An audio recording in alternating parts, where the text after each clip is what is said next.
안녕하십니까? 산부인과 전문의 의학박사 박혜성입니다. 제가 자꾸 질곤두증과 성교통을 얘기를 합니다.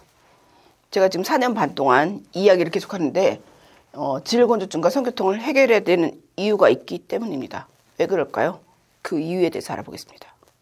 갱년기쯤 되면 질곤두증이 생깁니다. 이건 물론 에스트로겐 부족이죠.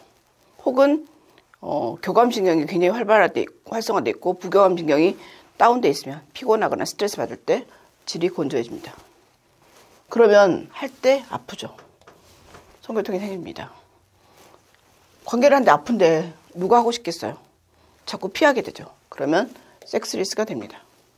이 섹스리스 기간이 길어지면 잠잘 때 자꾸 남편이 손을 만지려고 하고 자꾸 들이대려고 하니까 각방을 쓰게 됩니다. 핑계는 여러 가지가 있겠죠. 혼자 자는 게 편하고 잠도 잘 오고. 각방을 쓰다 보면 이런 문제가 생깁니다.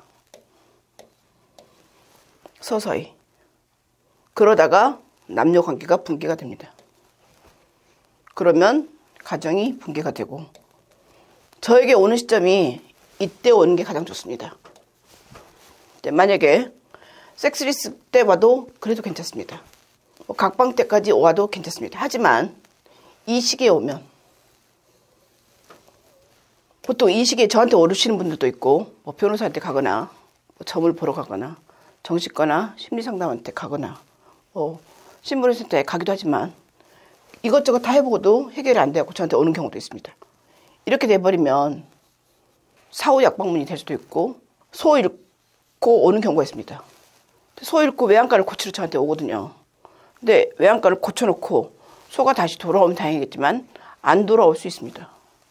그렇게 하면 다시 이제 재혼을 해야 되거나 그럼 새로운 세로를 맞이해야 되는데 이렇게 되기 전에 이쯤에 오는 게 가장 좋습니다. 그러면서 서서히 남녀 사이가 안 좋아지고 트라우마도 받고 그러면서 결국 가정과 사회까지 이 섹스리스에 대해서 얘기를 하게 되죠. 근데 섹스리스의 원인이 특히 질곤두증이나 성교통이라고 하면 산부인과에서 여러 가지 방법으로 치료할 수 있습니다. 그래서 저에게 이런 분들이 오십니다. 그럼 제가 질곤두증을 해결을 하자고 얘기를 합니다. 질곤두증이 여러 가지 방법으로 해결을 할 수 있습니다. 돈이 조금 들고 해결할 수도 있고 돈이 많이 들고 해결할 수도 있고 시간이 조금 걸릴 수도 있고 시간이 많이 걸릴 수도 있습니다. 어쨌든 이걸 해결하면 저는 이걸 해결해 줬을 뿐입니다. 산부인과 의사로서. 하지만 그 후에 성교통이 사라집니다. 그러면 성관계가 가능해지죠. 그러면 남자가 육체적, 정신적 안정을 찾게 되고 관계가 회복이 됩니다. 놀랍게도 가정도 회복이 되고 사회도 다시 건강해집니다. 저는 이것을 해결했을 뿐입니다. 하지만 여기까지 나중에는 인류 평화까지 그래서 저에게 사람들이 노벨 평화상을 받으라고 하시는 분들도 있습니다. 이렇게 간단한 거 하나 해결하는데 제가 노벨 평화상을 받을 수도 있고 이 간단한 문제 하나가 이렇게까지 갈 수 있습니다.